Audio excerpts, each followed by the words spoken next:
السلام عليكم ورحمة الله. إن شاء الله في الفيديو ده هنشرح حاجة بسيطة، يعني تعريف أو معلومة بسيطة. في ناس بتسألها كتير. طيب إيه المعلومة دي؟ حاجة اسمها الكوماند، اللي هو الكوماند ده والكوماند ده. طيب إيه الحاجات دي؟ واحدة واحدة وبطريقة بسيطة، ناخدهم واحدة واحدة. أول حاجة الكوماند اللي هو علامة الدولار ساين دي والاندرسكور. ده معناه ايه؟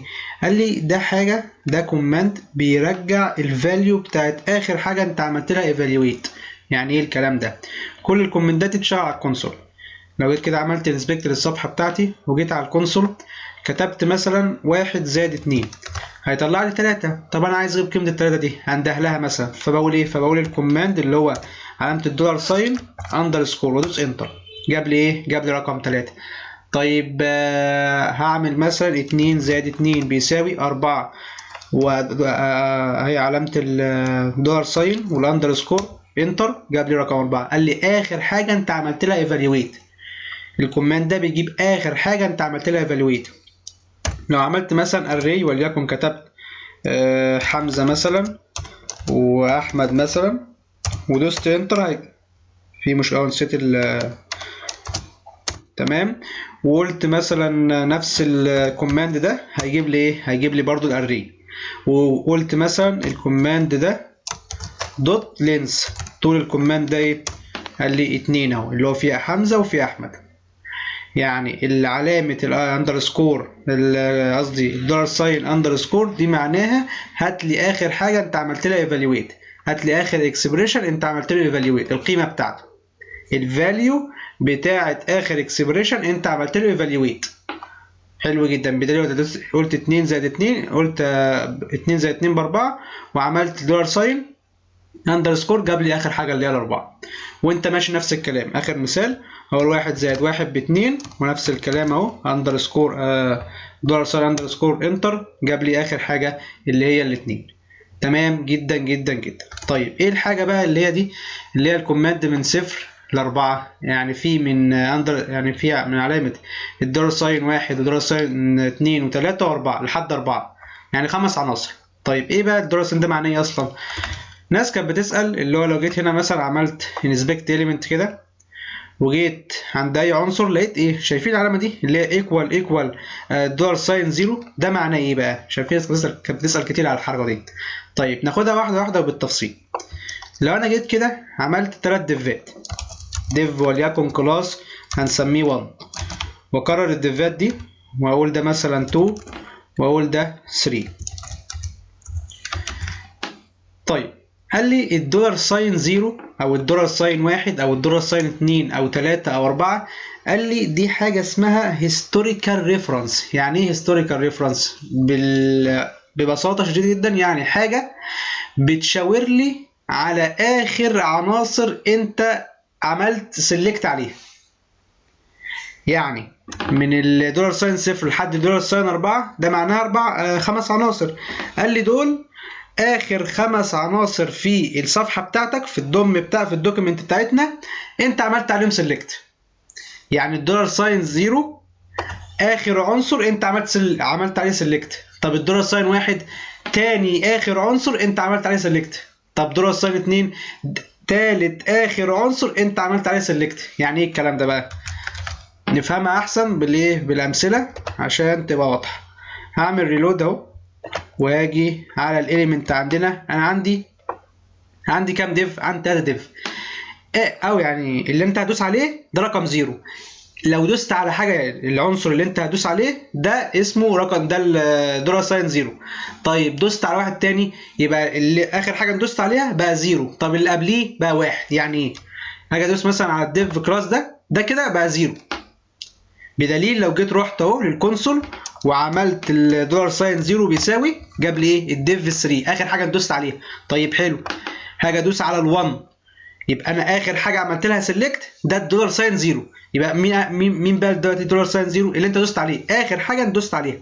هاجي على الكونسول واقول له الدولار ساين 0 بيساوي، جاب لي ال1. طب يا عم انا لسه مطلع الدولار ساين 0 ب3. اي لا خلاص، انت اخر حاجه دوست عليها بتبقى الدولار ساين 0، وتاني اخر حاجه دوست عليها اللي هي انهي؟ يعني انا كنت دايس على قبل الواحد، كنت دايس عليه، كنت دايس على ال3، ده بقى رقم 1. بدليل لو جيت اهو دولار ساين 1 بيساوي جاب لي ال 3 اهو. طيب حلو، انا هاجي ادوس على دلوقتي ال 2، يبقى ارجع تاني رتب.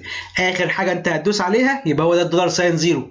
تاني اخر حاجه افتكروا معايا، اخر حاجه اللي انا دوست عليها هي 2. طب اللي قبليها كانت ال1. طب اللي قبل اللي قبليها كانت ال3. يعني ده هيترقم 0 1 2 اهو. هنجيب الزيرو الاول هيجيب لي ايه؟ ال2 بما اني داس عليه اهو. طب اللي كان قبل ال2 كنت داس على ال1 يبقى ده رقم 1 اهو. طب اللي كان يعني قبل ال1 اللي كنت عامل له عليه سيلكت كان 3 اهو. هدوس على كان 2 0 1 2. هما بس 5 عناصر. يعني لو قلت مثلا قصدي دولار ساين 6 لا مفيش، دولار ساين 5 لا مفيش، اخري بس 4. ناخد مثال تاني عشان تبقى الموضوع واضح. على جوجل اهو هعمل انسبكت، هاجي مثلا ل اهو عندي مثلا الديف الاي دي او اهو هناخدها من اول السكريبت 5 عناصر اهو. هعمل سيلكت على السكريبت ده كده الدولار ساين زيرو، الكوماند اللي اسمه دولار ساين زيرو. هروح على الكونسول هقول له دولار ساين زيرو بيساوي جاب لي السكريبت. طيب حلو، هروح على الاليمنت مثلا هعمل سيلكت على الديف اللي اسمه كلاس واللي كلاس اهو وليه ستايل مثلا مارجن توب سالب 15. يبقى اخر حاجه انت عملت عليها سيلكت ده الدولار ساين زيرو. طب تاني يعني اللي قبل اللي انت عملت عليه سيلكت ده دولار ساين 1، اللي قبل دولار ساين 2، اللي قبل دولار ساين 3 وهكذا. يعني انا عامل دلوقتي على سيلكت على ده بقى زيرو. طب اللي قبليه انت كنت عامل عليه كنت عامل على السكريبت يبقى ده 1 اهو. لو جيت على الزيرو جاب لي اهو الديف كلاس كذا ستايل مارجن توب سالب 15. طيب اللي قبليه بقى اللي هو المفروض السكريبت ده بقى رقم 1 بقى. طيب حلو، هختار مثلا هروح اختار الديف اللي هو داتا ده كده عملت عليه سيلكت. طيب حلو جدا، اخر حاجه يبقى هو اخر حاجه انت عملت عليها سيلكت ده الدولار ساين زيرو. قبل اخر حاجه اللي هو كان ايه؟ كان الديف ده يبقى ده دولار ساين 1. طب قبل ده كان السكريبت يبقى ده دولار ساين 2 اهو. لو جيت رحت اهو دولار ساين زيرو بقى هو الداتا ليست ده اللي بيساوي سي سي والاي دي السي اس تي نفس اللي انا كنت عامل عليه سيلكت اهو. طيب حلو قوي. طيب الدولار ساين 1 اخر حاجه انت دوست عليها قبل ده اللي هو ده اللي انت كنت داس عليه ده اللي هو داتا اللي هو ديف كلاس والستايل مارجن. طب الاثنين بقى اللي هو السكريبت بتاعنا الاثنين بقى بيساوي اللي اخر حاجه اللي قبل اللي انت دوست عليه. طيب حلو، تاني هاجي ادوس مثلا على الستايل يبقى انا عملت اهو دوست على اليمنت اللي اسمه الستايل ده هيترقم بزيرو. هروح بدليل لو جيت قلت الزيرو هيجيب لي الستايل. طيب حلو، ده انا كنت عامل سيلكت على ايه قبل الستايل؟ كنت عامل سيلكت على ده الديف ده. طيب حلو، بدليل لو جيت رحت انا كده عملت سيلكت عليه جت بالغلط دي. طيب انا عملت سيلكت على الدوكيمنت اتش تي ام ال فلو رحت على زيرو هيجيب لي الدوكيمنت دوت اتش تي ام ال. طب اللي قبليها اللي هو الستايل هيبدا بقى رقم 1. طيب اللي قبل الستايل كان ايه؟ كان الديف ده اهو رقم 2 ده الديف بالظبط اهو. طب اللي قبل الديف ده اهو نروح نشوف رقم 4 اللي قبليه السكريبت فعلا بالظبط كده. كان ناقص التلاتة على فكرة اهو اللي هو الديف فعلا بتاع الستايل مارجن توب سالب 15.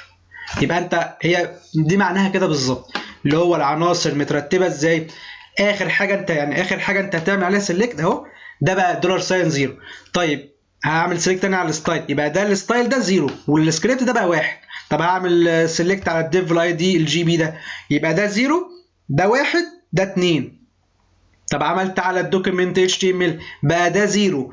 اللي قبلينا كنت عامل سيلكت على ايه؟ على اللي هو الديف الجي بي ده بقى 1. طب اللي قبل الجي بي ده كنت عامل على الستايل ده 2. طب اللي قبل الستايل كنت عامل على السكريبت بقى ده 3. طب اللي قبل السكريبت مثلا قلنا عملنا على التكست ده يبقى ده 4. لو كنا عاملين على التكست ده يبقى ده 4. انا من اولي من 0 ل 4 ما عنديش اكتر من ما عنديش يعني ما اقدرش اقول دولار ساين 5 زي ما عملنا الليرو اخر 4 بس. هو معنى بقى العناصر دي معناها دول بيرجعوا اخر 5 عناصر انت عملت عليهم سيلكت في الدوكيمنت بتاعتك. يبقى انا عندي من 0 لحد 4 بس. تمام، اتمنى تكون الفكره واضحه. كمراجعه سريعه، لو جيت قلت 2 زائد 2 وقلت الدولار ساين اندرسكور، ده بيرجع لي اخر حاجه انا عملت لها ايفالويت، اخر اكسبريشن، الفاليو بتاعت اخر اكسبريشن انت عملت له ايفالويت. طيب حلو، والدولار ساين الحاجات دي قال لي من 0 لحد 4 هم بس 5 عناصر، دول حاجه اسمها هيستوريكال ريفرنس، بتشاور على اخر 5 عناصر انت عملت عليهم سيلكت.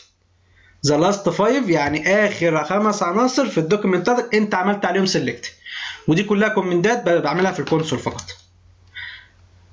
تمام جدا، اتمنى تكون الفكره واضحه والجزئيات دي عجبتكم، وجزاكم الله خيرا، والسلام عليكم.